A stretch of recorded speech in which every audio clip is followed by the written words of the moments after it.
All right, so I'm going to share my screen and just show a few things on Moodle. And as I'm doing that, as Bradley said, if you have questions, put them in the chat or just ask them. Just make sure you're unmuted and ask the question. All right, so I'm going to start with looking at our practice course. And within this practice course, I wanted to cover a few things that most instructors will deal with from time to time. Now, you might teach fully online in the asynchronous format. If you do, most of the Jessup Online team is going to help you with this. But if you're teaching via Zoom or teaching in the classroom, a lot of times you're having to do most of this yourself. So just wanted to give you a little bit of a orientation here. So the first thing I wanted to do is take a little time and show you how to actually add a Zoom block to Moodle. So the first thing we do is come over here and turn editing on. Can everyone see my screen fine? Okay, so we're going to turn on editing up here in the right-hand corner. Click on that box there. And there's a number of ways that you can set this up, but basically you just want to set up the block where the students will be able to see it. And that's typically going to be in the top portion of your Moodle page. So come here to add an activity or resource, and then look for the external tool icon. It's like a little piece puzzle. Click on that. You want to name it. You can name it whatever you feel is good for your class. We'll just call it Zoom. And then here we're going to click on the drop-down menu, and we're going to click on Zoom Video Conferencing. And once we do that, we're one step away. We're going to come down to grade, as we don't want there to be a point attached to this, and just hit none. And once we do that, we can save and return to our course. And now we have added a Zoom block to our Moodle page. So especially if you're teaching remote or what we call room in Zoom, where you're doing some in the classroom and others are on Zoom. Now what you can do is just come right up here. Manu, yes. Sorry to interrupt you. Is this session recorded? Can we have like a recording of this session maybe? Yes, I'm recording it. Okay, thank you. That's good question. And you're not interrupting. Ask whenever you have questions. All right, so then we can come here to schedule a new meeting, and then you just schedule your meeting. So just schedule your class time if it's recurring, just like you typically would on Zoom. The only other thing I would mention on Zoom, it's probably a good idea for you to automatically record to the cloud. And that way, when you come up here, automatically your students can come here to cloud recordings, and there's nothing else you have to do. Your recordings will be there because you automatically are being recorded. And again, when you're recording, you can manually stop it if you take a break and you don't want to record that. Just make sure when you come back from break, of course, that you restart it. So that's how you set up a Zoom block in Moodle. How about some questions about that? Or any comments? Most of you have probably done that. The scheduling aspect is a wonderful tool for you to just have that one embedded Zoom block, and then all of your meetings, class meetings, will be on there by date. All right, any questions there? Comments? I do want to mention something while we're right here in the announcements. If you use an announcement here form, typically that will not just show up here, but it's actually going to go to your students' email. So it's a good way to send out a message. Just add a topic and title it, and you can send a message. If you click on the advanced features, notice there's a lot of other things you can do when you send a message. You can include a graphic or video or attach a file. So any of those things can be done under that advanced feature when you're in your announcement. So that's a good thing to have. Sometimes we like to send emails, but you know, most of your communication, if you keep it within your class, within the Moodle system, that way you have a good record of your communication with your students. All right, let's go on to the next item. And the next thing I want to talk about was your user overrides. So here's week number 1. Again, this is the practice course in Moodle. Notice here, if you have to add, if you're populating this by adding a file like your PowerPoint, you just come down here to add an activity, and then you're going to add that file, which is a PowerPoint here. You can add videos. In this case, they have an Excel assignment. And notice for the submission link, when they do turn in assignments, for Excel, you typically want to avoid the turn it in. That has some issues with Excel, especially the formatting. But then you might have a case study, so forth. If you have a discussion forum, you can add all of those by adding an activity here. So when you hit add activity, you can see all the different activities. Here's a general assignment, and we can scroll down a little bit. Here's your regular file, and then down here would be turn it in. And then here's your forum here. So those are some common ones that you would want to add in your class. All right, so the user override, let's say we're gonna, let's say we have a letter from Jessica Stiles, and she's telling us that one of our students does get double time on a quiz. Well, how do I handle that? Simply click on the quiz, come up here to the gear wheel, and hit user overrides. Can everyone see that okay? Once you do that, we'll add the override, and we'll pick a student. We have some people in here. I'll do Rose. She's our Moodle expert, by the way, on campus. And notice here, let's say we're going to double the time for the quiz. We can simply do this and hit 30 minutes. And basically, we're going to save that. Now, it could be something else where they get an extra day for some reason. Then you can just change the date when it would close. But then we can just save. And notice it will come back and show us Rose now has 1 hour instead of 30 minutes for that quiz. We can do the same thing, by the way, with maybe a homework assignment. From time to time, you may have somebody that has some unusual circumstances, and you've closed that homework assignment on a certain day. Let's say it's a case study. And so we can do the same thing there. And this one's a little different. Let's do the assignment. So the Excel assignment here, click on that. And we can go to the user overrides and add an override for an assignment. Now this may be, we won't go through the process. It's the same thing. Find the student, and then you can extend the date here if you needed to extend it a day or 2 days, whatever you're doing there. So that's overrides. Nothing real difficult, but it's always easier to do an override for one student than have to go in there and extend something for a day or two on a quiz or an assignment for everyone. You just want to do that for one student. Okay, questions on user overrides or extension of time, dates, etc. Does all that make sense? Am I going a little too slow? Manuel, can you set a user override for the entire semester? Say a student is supposed to get double time. Can you set it up once, or do you have to go in every time you have a quiz or an assignment? Yeah, that's a great question, Alan. To my knowledge, that is set up per item. Bradley, do you know if there's any other setting for that? I'm actually not aware of any other way to do that except on a per assignment basis, but I will research that, and if I find any further information on that, I will send it out, and I'll get back to you, Chuck. And one other thing, you have to change the close time also. I was giving the student twice as much time, but I wasn't changing the close date, and they didn't get twice as much time. You mean, are you saying because they started the quiz like really close to when the close time was going to be there?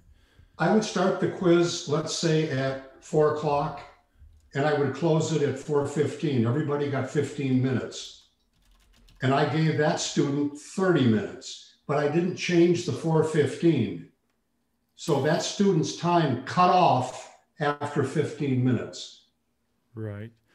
So there are two things at play there, though. So the start and end time, it will cut people off, but the time limit will stop people even if they're still within the open and close time.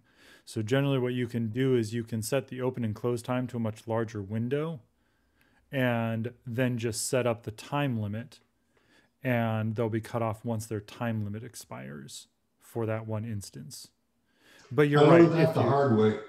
Right. But you're right. If you don't set a time limit, but you just do it by open and close time, and then you do give a time limit that's extended, then you would have to, like you said, extend the close time for that quiz as well. They can't overlap. Thank you. Thanks for bringing that up, Chuck. Okay, the last thing I wanted to show you before some resources is actually with the gradebook. A lot of professors, especially our adjuncts, aren't that familiar with how to set up the gradebook.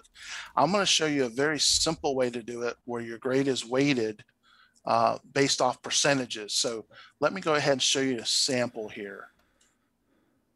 And again, this is one way to do it. It's probably the simplest way, the most efficient way, the way that you can get it done the quickest. But let's just take an example of the grades here.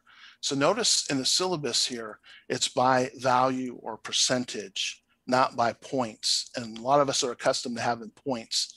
It's really easy though when you put percentages rather than points. And let me just show you how that looks in the gradebook. So just note here, discussion questions are 25, weekly assignments 35, etc. Okay, so our gradebook is going to match what's in the syllabus here. Let's go back to the gradebook. When you click grade over here, you can go to setup. And within setup, I've already established most of this for the first week. Notice what I've done is I've added a category of DQs. And then the graded item was already added there in week 1, which was week 1 discussion forum. I had that under week 1. And notice it's 25%, which matches the actual percentage in the actual syllabus. So that's the easiest way to do it. Of course, for week 2, you want to make sure you're under the DQ, so it's properly weighted at 25%. And notice here the weekly assignments.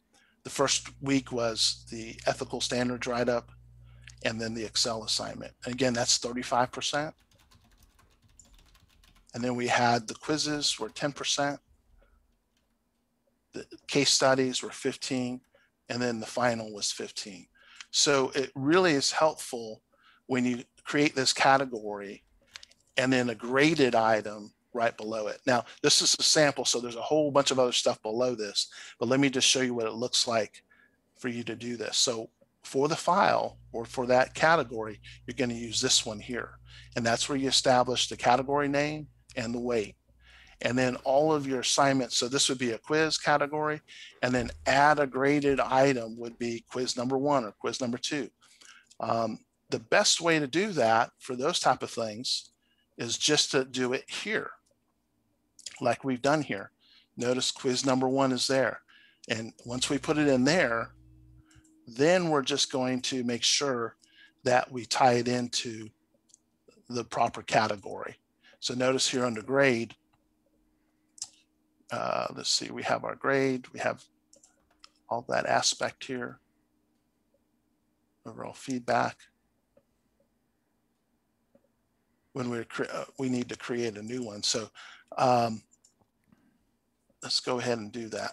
So if I was creating a new quiz, I would come here and I would create a new quiz here.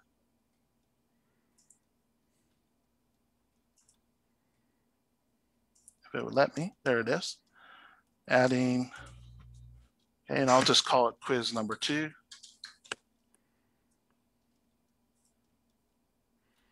And then I would set up the timing of it, and there's the timing. And under grade, notice where it says grading category. That's where you want to make sure you tie it into the proper grade category that we established in the gradebook. There's quizzes. Okay, so that's basically what you would do. You want to make sure you tie it to the proper category.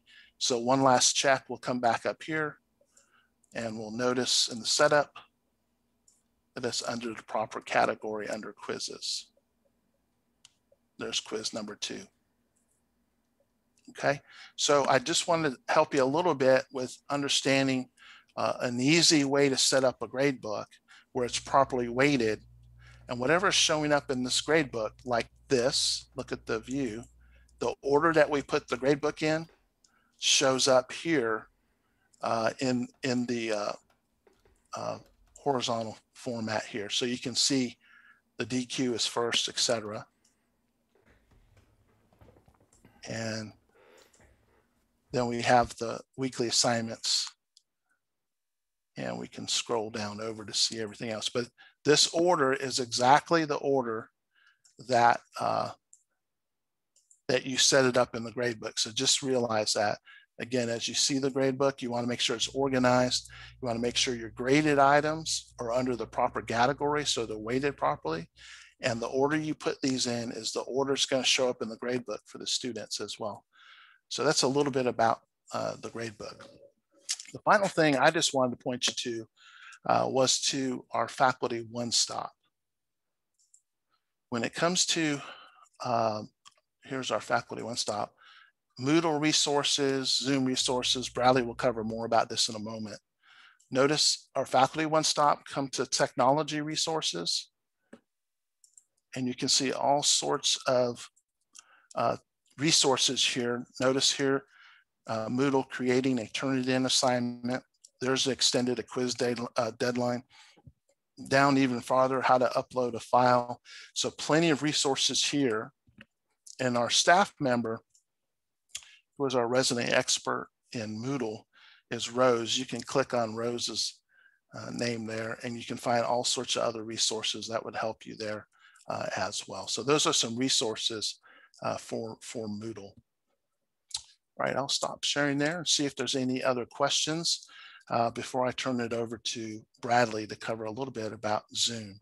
Any basic Moodle questions from anything we covered or something else that you might have? We'll have a little bit of time at the very end as well for Q&A. So if there's not any that strike you now, you can ask at the end of our time. Questions? And as we're moving on to different topics, feel free to type in the chat any other questions you might have as well. All right, Bradley? All right, I'll tell you, let me share my screen.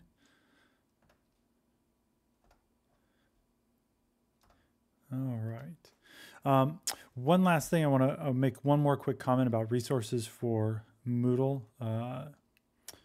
Is if you go to, that out of the way, if you go to support.jessup.edu and you scroll down a little ways, you'll see Moodle and then support channels. Can everybody see my shared screen? All right. And then if you click on support channels, these are the 3 different support channels, including a chat system we contract with Zendesk, and I believe it's chat support is 9 a.m. to 9 p.m. PST. So you can go to support.jessup.edu, scroll down to Moodle, click on support channels, and you'll be taken to this, and then you can start chatting right down here in the corner with somebody from Zendesk, and they may be able to answer your questions as well if you have like an immediate Moodle question. So that's another resource. They also have the phone number for available support and an email button for email support, but those will go to Rose. Okay. So one of the things I wanted to talk about is Zoom. There are so many topics on Zoom, and I know there are tons of questions that people have, so we can't possibly cover everything. So I want to cover just a few basics. And in particular, the basics I want to cover is how are you going to join a meeting, particularly when you're either hosting that meeting from your home on your own computer, laptop, or desktop, or in one of the classrooms through the Podium computer. And so the first thing you want to do to be able to have full access to all the different resources and controls that Zoom offers is you want to make sure that you are joining via the Zoom desktop app. And when you're signed into the Zoom desktop app, it looks like this. You'll get a window. If you're not signed in, when you open up the Zoom desktop app, it'll be a much smaller window, and it'll just have two buttons that say, what are the two buttons? Well, one of them says sign in. I forget what the other button is. And you'll need to click sign in. Just make sure whenever you sign into Zoom that you use the Google button. Don't type in your credentials, even though it's related to your Jessup credentials. We use a single sign-on authentication system, and so you need to click sign in with Google, and then it'll take you to a Google sign-in page if it hasn't saved your credentials. So always just make sure that you're signing in with Google, and I'll demonstrate that in a moment when I access my account to show you some other things. So you want to make sure that Zoom is running. You can set that up to run by default. So if you click the settings button,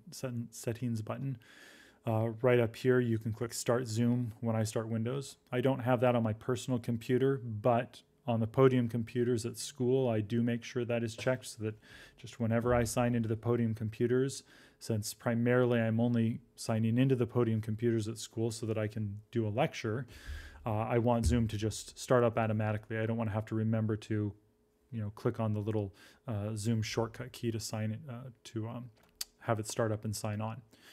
Once you're signed on, to join your meeting, close that. You will go into your Moodle. You need to sign into Moodle. You'll open up your Zoom meetings.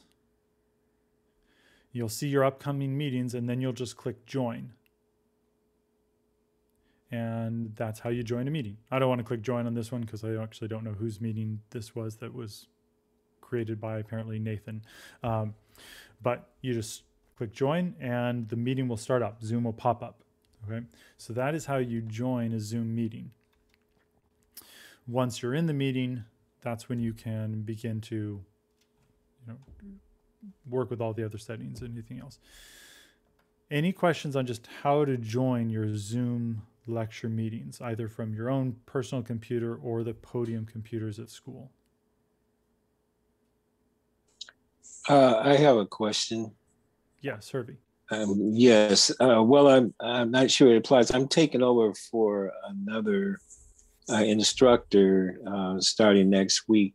I think I was made a co-host, but I'm a little nervous about waiting. I can't start the meeting to check. It still lists the person as the host, and it just says join by my name, but I was thinking that now that I should be the host. Yes. Have you been given access to the Moodle page for that course? Yeah. Yes, but when I go that route, it still shows up for the previous instructor. What department are you with? What department are you taking? The School of Education. So that I would tentatively say, and I would probably want to check with the previous instructor and or maybe your dean before doing this, but my recommendation would probably be to cancel the rest of those pre-scheduled meetings and then just recreate them from that date forward. Because when you create the meeting when you create the Zoom block in Moodle, it's made with your credentials. It's linked to your Jessup credentials. And so you'll be automatically recognized as the host for those meetings forward. Now, I say that tentatively because I don't, every class is a little bit different. I don't pre-plan polls or anything like that in my meetings. And so if I delete a whole bunch of meetings, I just recreate them. It's not a big deal. I'm not losing anything. I don't know what the other instructor has set up in their meetings, if there are pre-planned polls, if those links have been given out to other individuals. I know for some things in the Department of Education, sometimes they have outside people join as other people come in to lecture, things like that. Yes, so I don't know if any of those, guest speakers, thank you. I don't know if any of those links have gotten out. So I can't say for sure what the consequences for your particular situation would be in deleting those meetings and then recreating them from this point forward.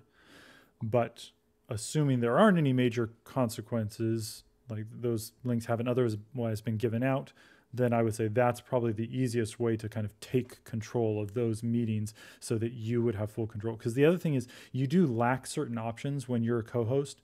Co-host gets almost all of the security and administrative options, but for example, the co-host can't, doesn't have access to polls, I believe it is. I think that's the one that doesn't show up. Like I think Manuel and Ahmad can verify right now, they won't see the poll option on their toolbar since I'm technically the host and they're only co-hosts. Okay. The other thing that you would lack is you wouldn't be able to go and change any of the internal settings as a co-host. Like I can go into this meeting and I can turn the waiting room on and off. For pre-scheduled meetings, I mean, I can change future meetings whether or not a password will be required. Not that you'd want to turn that off, but I can change the settings for future meetings. As a co-host, you don't have that ability. You have a certain amount of security control once you're in the meeting, but prior to that meeting, you don't have any control. So there are definitely some good reasons to try and become a full host or try and take over as the administrator for those meetings. Okay, thank you. Yeah, that's a unique situation, and certainly there are situations like that, like switching out professors midway, or sometimes even with guest lecturers, it can get tricky because they don't have licensed account or JESUP credentials, and that does make some of these settings tricky. So in terms of resources, I wanted to point you guys to some resources because there's lots. We get lots of questions about all sorts of things, and there's just so many settings. And Zoom it's both a blessing and a curse, right? There's a high level of fine granularity of control over Zoom, and that's great when you want to use it, but half the time you don't even know what's actually available to do, and there's so many settings it can become really complicated. So how do you educate yourself or find out some of those settings?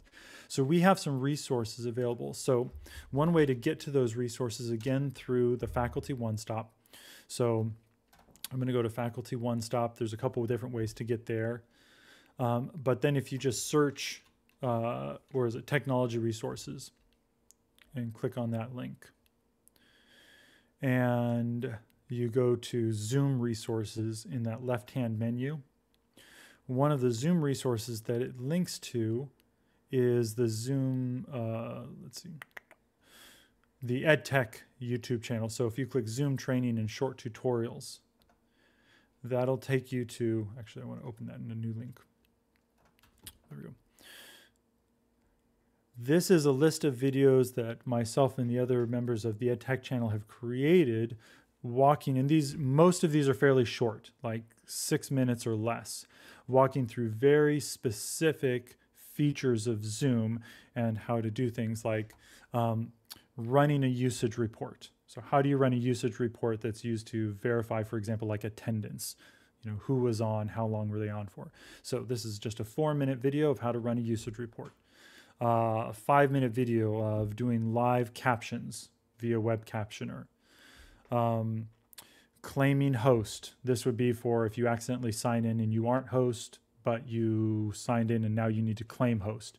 So how to do that. So there's a whole bunch of these short videos. We do have a few in here as well, some of our longer training videos that we conducted last summer. So those are the ones that are like a little bit over an hour.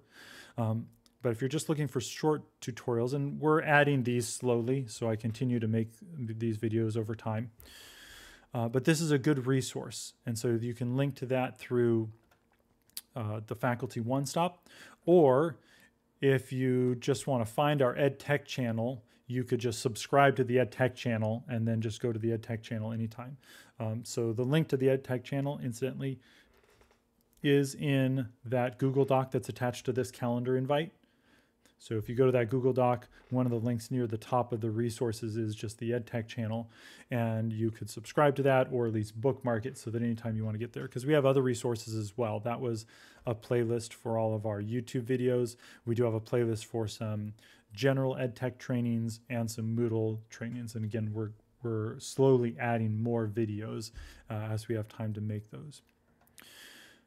So that's one really helpful resource. Another resource is Zoom's own YouTube channel. So again, back on the Faculty One Stop page, we've linked to Zoom's own YouTube channel, and they have lots and lots of videos that you can go through. But how do you find the particular video that you want as opposed to just scrolling through the hundreds of videos that they have? Well, if you're on their channel and you go into the videos tab, up in the right-hand corner is a little search glass, magnifying glass for searching. And you can actually search just this one channel for any particular videos that you might be looking for. So for example, a common question that I haven't had time to make videos about would be breakout rooms. So I can just search breakout, and it will filter to all the videos that they've specifically created about breakout rooms. So for example, the first video is just a 3-minute video, how to use breakout rooms in Zoom. And there you go. And you can do that. And these are from Zoom, the Zoom company itself. Obviously, another just general resource would of course be just search YouTube. You know, if you just search Zoom breakout rooms.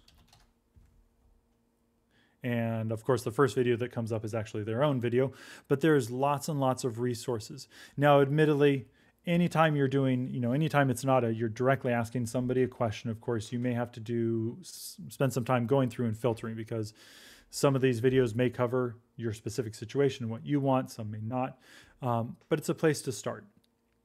And of course, obviously, the other just general resources, emailing IT and or Rose Kanya, like particularly if it's Moodle, but emailing IT and say, I'm trying to do this and I can't figure out how to do it. How do I do it? And they will, and so that's at helpdesk@jessup.edu. And if you email them, they will generally get back to you fairly quickly, and they can help you find those resources. We've also we've been doing meetings like this semester. This is our 3rd such meeting, and we'll probably do at least one more as a general Q&A session. So be on the lookout for those meetings, and you can just join these Q&A sessions and just ask the specific questions that you would like. Okay. So any questions on any of that? Any other particular Zoom questions that I can answer right now, or any questions on how to find these resources? Oh, there was one other thing I wanted to show you. There's one other thing. Let me open up actually an incognito tab, so I will have to sign in again. A good place to go to just look at the settings that are available is Zoom's website itself. So if you go to zoom.us, that's their website. You sign in. This is where, again, you need to click Google so that you sign in not via your actual the Google authentication, the single sign-on authentication. Don't type in your credentials here. Type Google or click Google. Then you'll type in your credentials.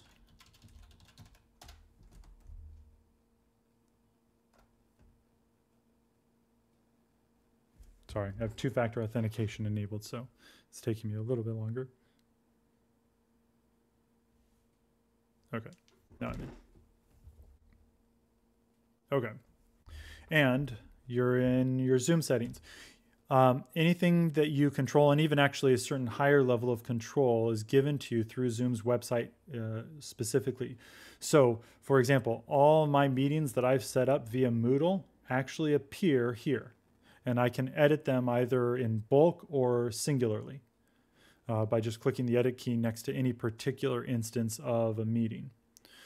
Here's our meeting right here that we're currently in. I'm not going to end it. That would be premature. Okay. But a lot of the settings can be controlled from here. So on the left side menu, there's settings, and you can click settings.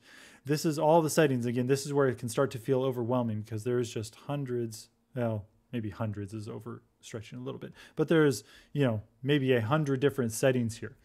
But you can search them. If you're on a Windows computer, you press Control F. If you're on a Mac computer, I think you press Command key F.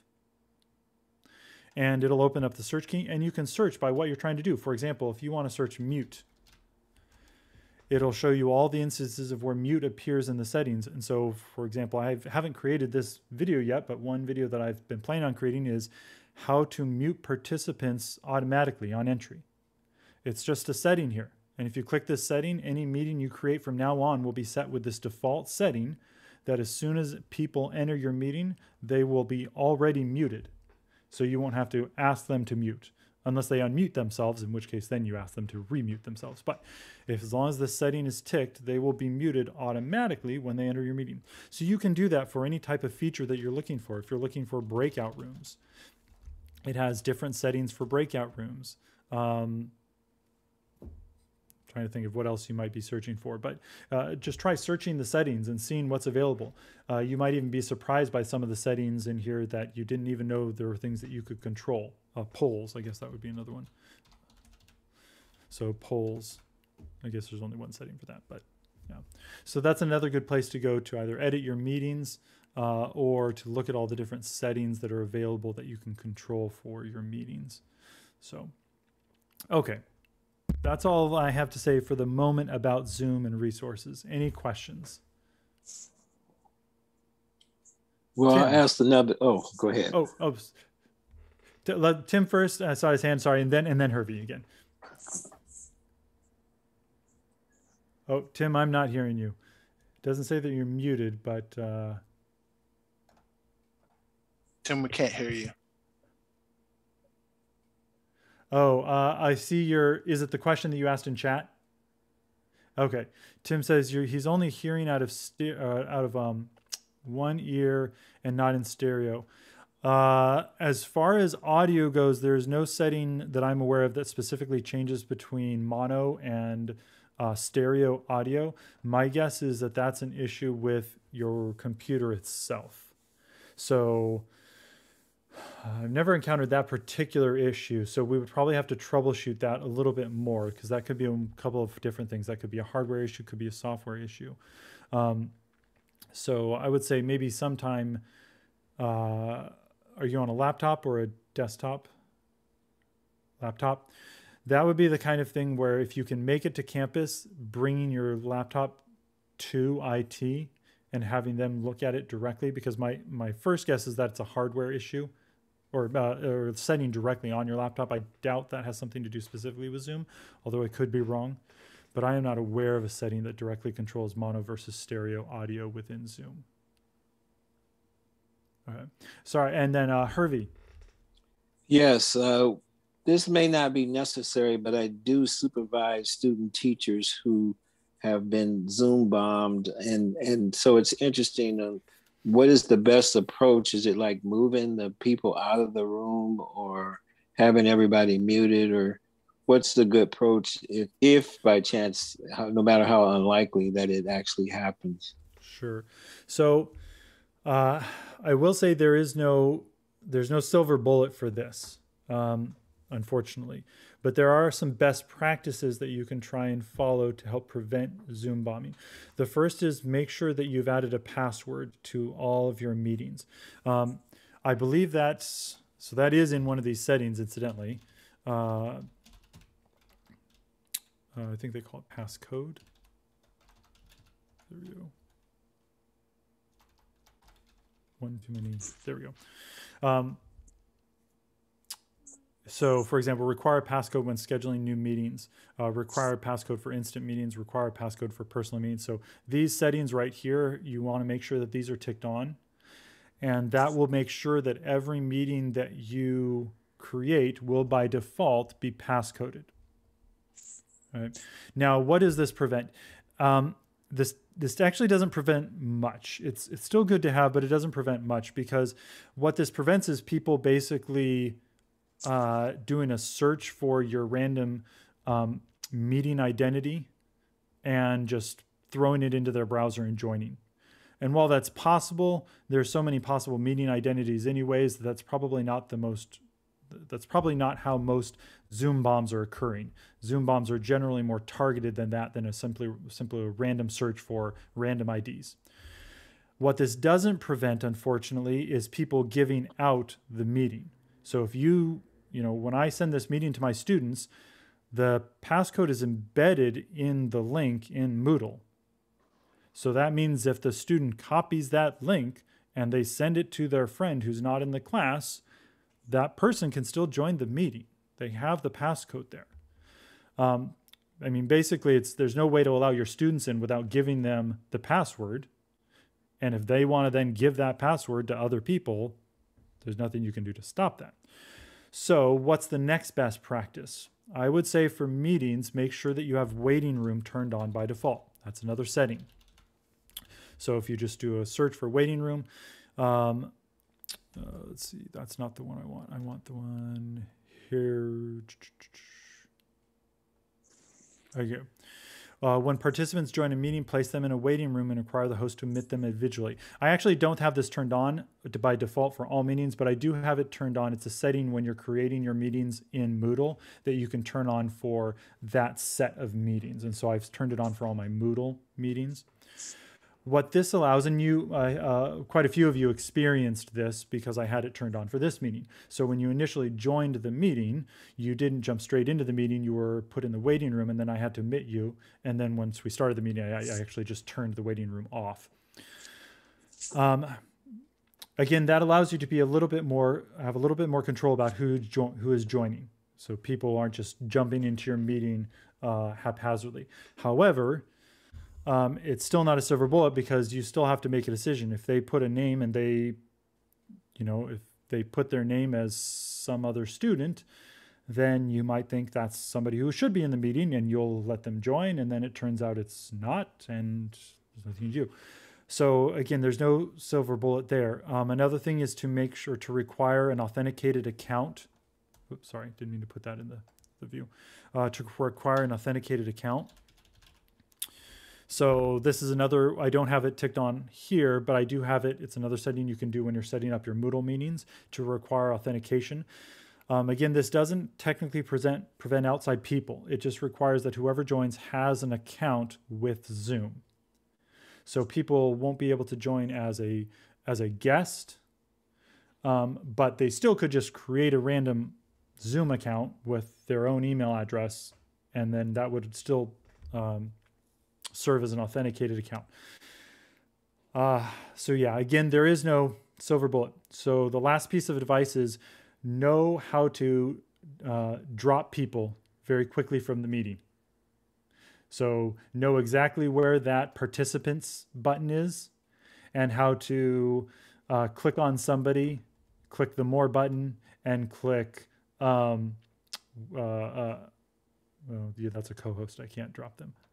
There we go. Click the more and click put in waiting room is what it has for me, or remove.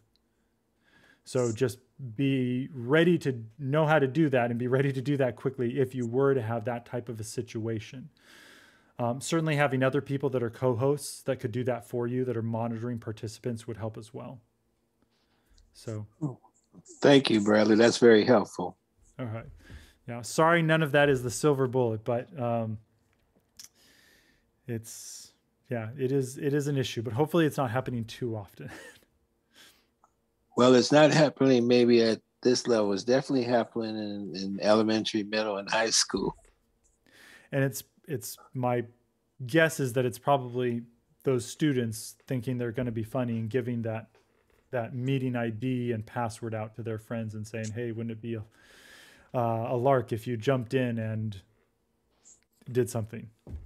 Yeah. So, okay. So I think I've taken enough time for now on Zoom. So let me stop share and I will pass the torch over to Ahmad. Okay, thank you everyone. Thanks, Brad. So what I'm going to talk about today is the faculty portal. Is like your best friend to submit your grade, attendance, check your class roster, contact all your students. So I'm going to share my screen with you, and let me move this here. Just a second.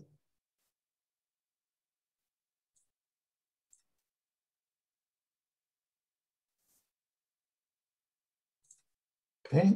Can you see my screen? Okay. So once you go to any browser, either Explorer or Chrome, you put my.jessup.edu. This is where you can go and access either Moodle, faculty portal, support stuff, go back to the main website, but I'm gonna cover the faculty portal part. And every time you log in, now I'm logged in, so let me log out to tell you. So once you put either faculty.jessup.edu or you click on, go back. So yeah, either by clicking on faculty portal here, or you can directly type faculty.jessup.edu/login.asp. You put your credential, your password, and don't forget to select what semester you're trying to enter the attendance or the grade. Even if you're doing an incomplete grade, and let's say now we're starting, excuse me, we're starting, let's say, summer 2, for example, but you need to change the grade for spring 21, so you have to go back and log in as spring 21. So I'm gonna log in as spring 21, a course from this semester. Definitely you need to kind of accept the FERPA policies regarding student privacy law. And this is kind of like your first screen where you see like due dates, kind of some stuff from the calendar that we have. We can take break on them. When is the start date of the session 2 or other holidays. So first thing you need to check is my courses, especially when the semester start or the session start, you need to check if you are getting or you're assigned to the right course, and also check depending on what campus you are teaching the course. If, for example, in San Jose, it's always ending with 11. In Rockland, it could be 10, or depending on which department. So let's say I'm gonna select one of these courses. Let me take, let's say, this course, Applied Entrepreneurship Project 1. So the two key things that you need to deal with are either the direct submit grade for the final grade, or the attendance and the attendance entry. So I'm gonna go to the attendance entry. Once you click there, it will show you what date you need to enter the grade. And let me check what date was this class offered. That was offered on 2/6. So let's say I need to enter the grade, especially if you are teaching international students. Attendance is very critical for their visa and their immigration status. So you put the date of the session, not the date when you're entering the grade. Let's say we met on the February 4th. So you put 2/4 and load daily attendance. And I always recommend like submit them right. So yeah, let's say right during when you provided the class. So let's say this is the class. It's from 8:30 till 5:30 p.m. So automatically it's by default, it is present. If you have some students who are either absent or excused, if they are like athletics, late less than 15 minutes, or left early, or there's other, you can leave some comments on the side, or the default is present or tardy to join. This is very important for international specifically. They have only absent or present, because that, as I mentioned, that affect their visa status. So just you make sure it's all whoever is present who's absent, and you save daily attendance. That's kind of like straightforward for how to enter the attendance. Going back, let's say you did the attendance and you want to double check if you submit your attendance correctly for a certain student. You have attendance report. Let's say I need to check attendance from January 10.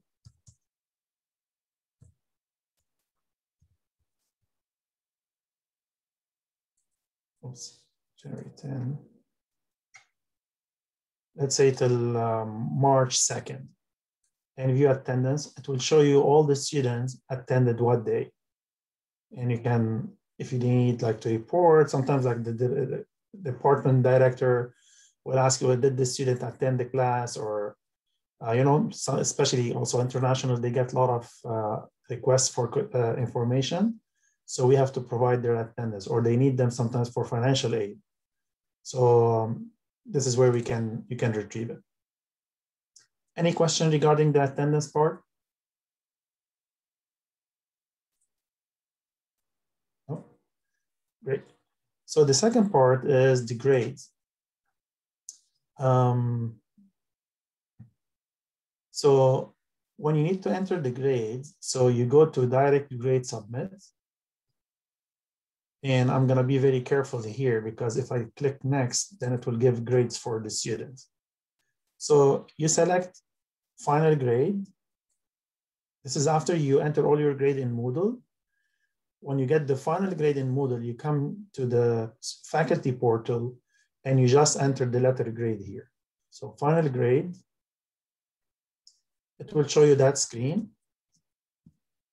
And you can tell also that there's two screens where you have like the remaining names of the students. So anytime you click next or submit, if you click submit here, grade, or you do next, you click on the second screen, so it will send the grade automatically to the registrar and to the system, which we use to CAMS, which we record all the records of the students. So let's say you are entering the grade. I'm not going to save here, but let's say you are entering grade. So now you can see that the submit button is active. So if you click submit or you click next, automatically it will send the grade. So that's also important. We have all the letters, as you know, like A minus, B plus, B all the way. You have also F, incomplete, pass, whatever, all the other grade or non-credit course. Okay, so I'm not going to click next, or I'm not going to click submit, because it will save the grade and submit them to the registrar. Okay, so that's the second part. Any question regarding grade?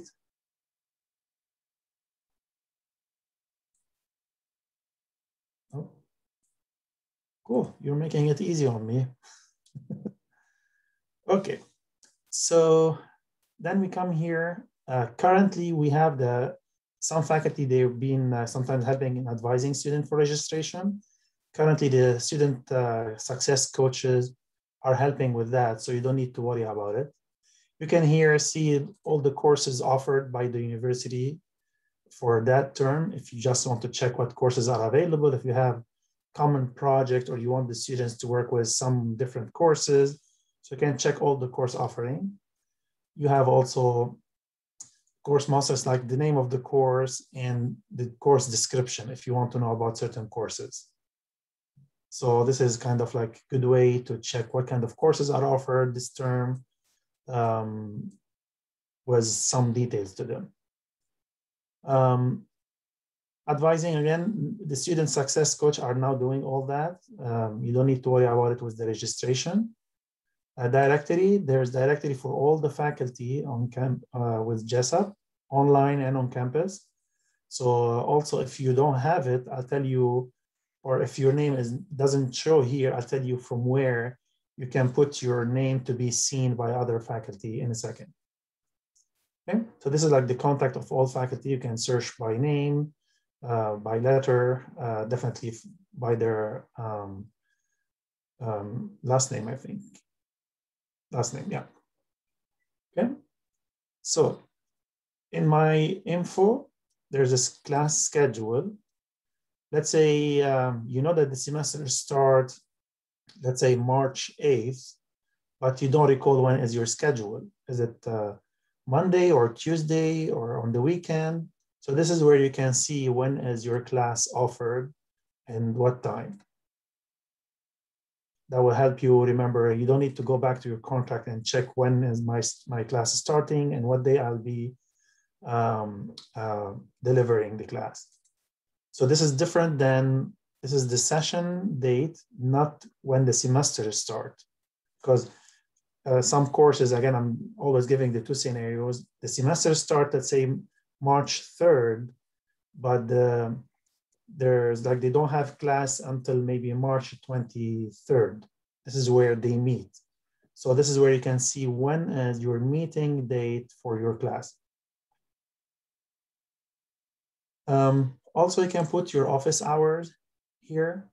You can enter where I'm gonna be, either online, office hours. You can put note. You can put the scheduling link for students to schedule a meeting with you if you want. And your name, as faculty preferred name. Or you can have like, even for the meeting that you need to, or the office hours, you can have like, for example, exam review, or you have like exam preparation or one-to-one coaching. You can name what kind of meeting you will be providing. Also, this is where you update your address. So it's always, if you change address or anything, you can always update your dean and the HR department, but you can modify it from here. You can edit it. And once you click here, allow other faculty member to see my contact information, then they can see it under category. So this is where you can modify your own address and your own contact. Any question? Great. I have one question. Yes, so this is just for faculty. So students can't see that information. They don't see it, no. Okay. Yeah. Okay. So then we have the links here on this faculty portal. That's very important also, especially if you have athletic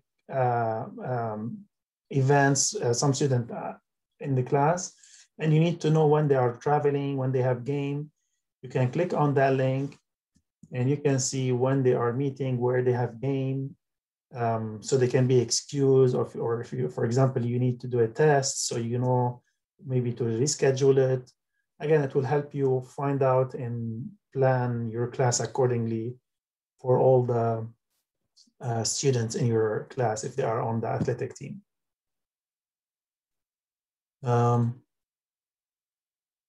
Also link here, early alert.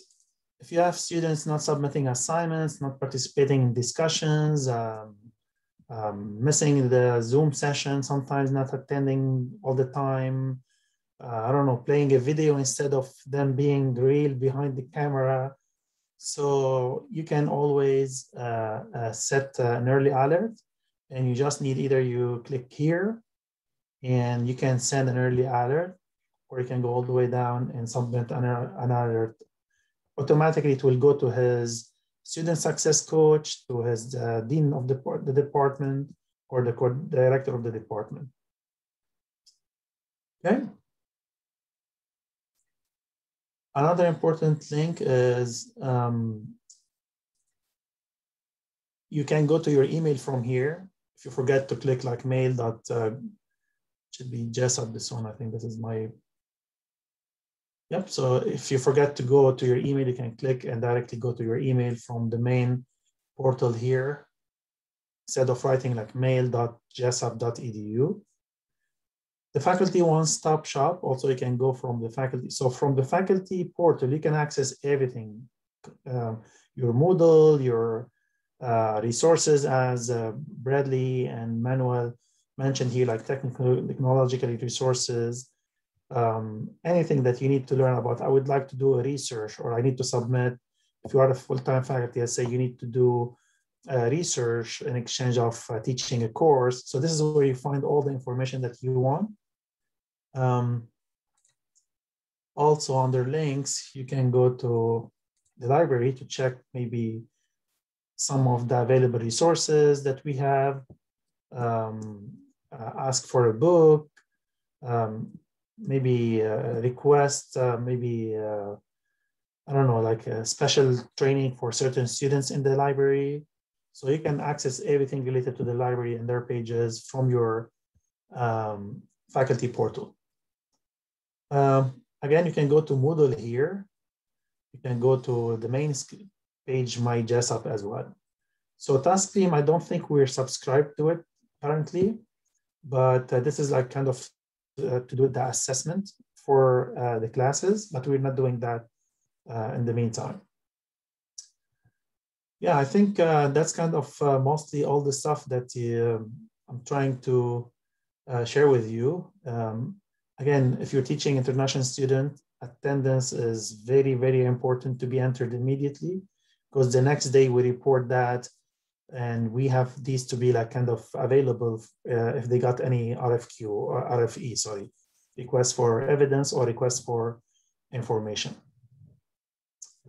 Any question?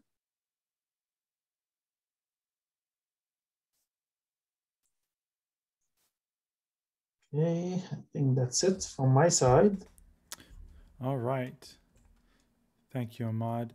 Are there any more just general questions about any of the topics that we have covered tonight? All right, everybody is just set to go. You guys are good. You're now Moodle Zoom experts. Awesome. Or you know where to get the resources in any case. All right. Well, then that's all we have planned for tonight. So if there are no further questions or nothing you guys need some specific help with, then we're good to go. I had one thought. Yeah. On announcements, Manuel kind of encouraged me to put announcements and prayer requests throughout Moodle on each week. And it really helps to build the class community. Also with announcements prior to the semester, I asked the students to do a little 30-second video on their life, whether it's work or in the dorm. And since they're used to posting stuff up on videos on Snapchat or whatever, it's pretty easy for them. And is really try to build that community between the Zoom students and the classroom students to get them to come together. So prayer requests and videos really seem to work, at least so far this year. But thank you, Manuel. No, awesome. Alan, you're a great communicator with the students. So thank you for all that you do to build that community with our students.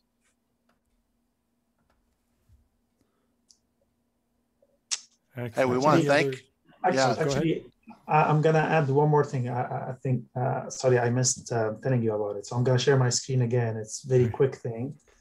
How can you share or send email directly to your student in the class if you don't have them, if you don't have their emails, and if you don't want to send it from announcement? So under your courses, let's say that course, Applied Project 1, you can click email here, and it will give you these 5 options. Do you need the emails of all students in this course or all students in all your courses? Let's say you need to remind them that all your courses this term gonna continue over Zoom, so you can send it to everyone here. You don't need to go specifically to every course. Or you need to choose certain individual where you need to send them email from a specific course, or some students from all the courses that you have, or you need to choose like a group from any course that you're teaching this current term. So this is a good way so you can tell, like say I need to check these students, I need their emails. So I can directly click, select all their emails, and boom, send them email from my Jessup email. Okay. Yeah, just wanted to share this with you. It's sometimes it's important. You don't know what is their credential to send them their email. You know their names. Usually it's first dot their last name. But if they have more than 20 characters, so their email is going to be like a little bit different. Yeah. So yeah, just wanted to share that part with you. Sorry. Excellent. Thanks, Ahmad. Yeah, and that's actually a good, I was just going to say that was a good thing to put in there, because I've got to reach out to students to kind of announce myself. So between the emails and the announcements, I'll be doing that. So thank you. Great. Yeah. You're welcome. Awesome. Well, any more thoughts or questions? I just want to say thanks to all the professors that showed up. We greatly appreciate your investment in our students. And if there's ever anything that we can help you with, know that we're always available. Yes, absolutely. Well, thank you so much for joining us tonight, everybody. We hope this has been helpful, and we hope that your semester, whether starting or continuing on, goes smoothly. Yeah. All right. Well, have a good night, Thank you, everybody. everyone.